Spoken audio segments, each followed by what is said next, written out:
What's up, everybody?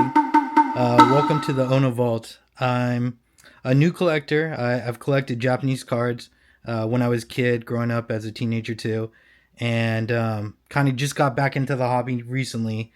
I had a baby girl who's 1.5 now, and her favorite stuffed animal is Pikachu. We kind of did the selection of the 3 starter Pokemon, and then we did the 3 starter Pokemon with Pikachu. And the first one she chose Squirtle, which I was happy about. And then the second round, she went straight for Pikachu. And ever since then, she's been a big fan of Pikachu. She has plush pillows, and she sleeps with her Pikachu all the time. She has one in her car seat attached to a jumper cord, and so she always has a Pikachu with her at all times.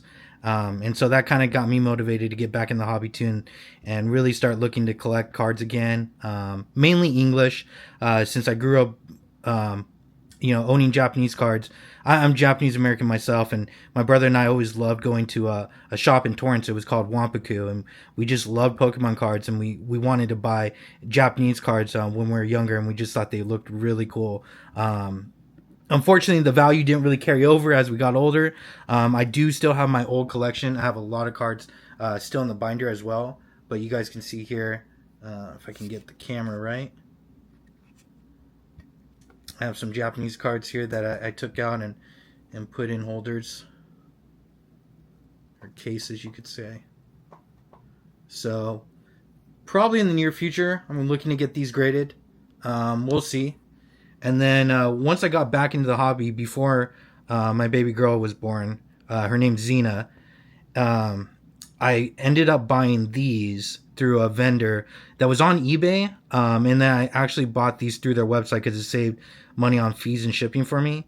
And I took a risk. I mean, I know that this isn't like a well-known or even a known grading company for the cards. It's PGC.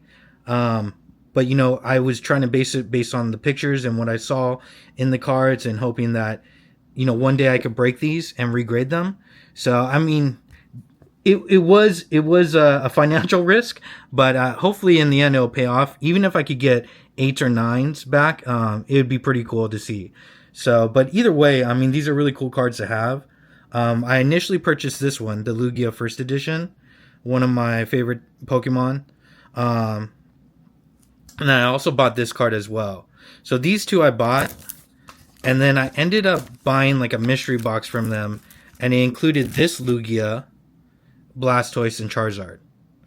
So I got those all together. So I think these are pretty cool. If I can regrade them, and maybe they turn around and I get like an 8 or 9, that'd be cool. If they end up being a 10, I mean, that's like hitting the lottery. So we'll see.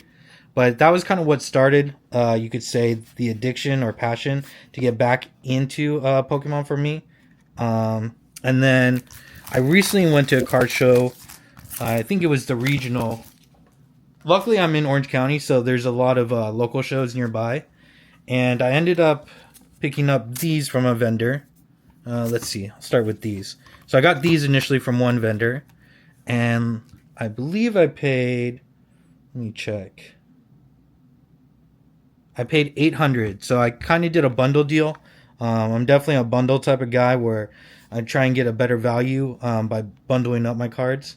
So that's what I did. Guy gave me a great deal, I think. And some of these cards have gone up. Recently, I went to a show this weekend, or today, I should say, and this card was at $800 at one booth at a PSA 10. So I'm definitely happy I picked this up a few weeks ago because the value has gone up dramatically. It's crazy because this raw goes for about like $80. So it's insane to see the gap in pricing from like a raw or even PSA 9 to a PSA 10. It's a lot of the cards are dramatically different in pricing.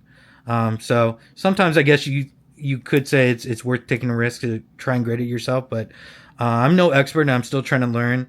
And it definitely is a huge risk to not get it, to not just buy a PSA 10 and try and grade and hope you get a PSA 10. So that'll probably be something I do in bulk in the near future. Working with some buddies and friends of mine that know people that can help me with the grading and cleaning up the cards a bit, especially my old Japanese cards. So yeah, I thought these were really cool. I love Pikachu.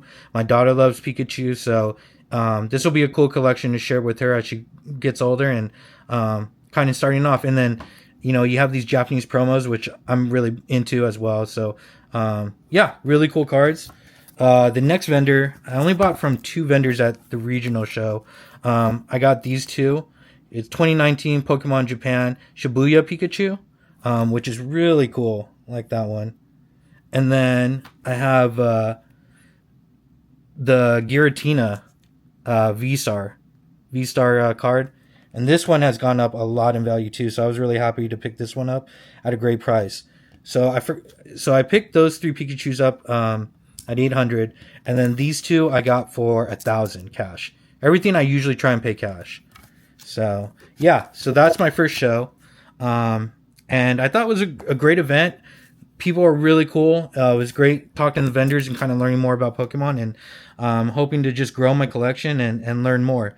And love to hear from you guys in the comments. Anything you have to say, even criticisms or critiques of how I can improve on collecting or what I should be looking for.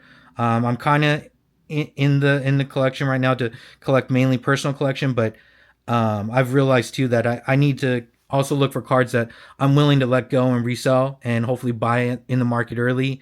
Even if it's like a $10, $20 card, we've seen cards go to 5 times, 6 times that amount. So trying to get into that business too, where I can buy cards and then sell them to help supplement my personal collection as well.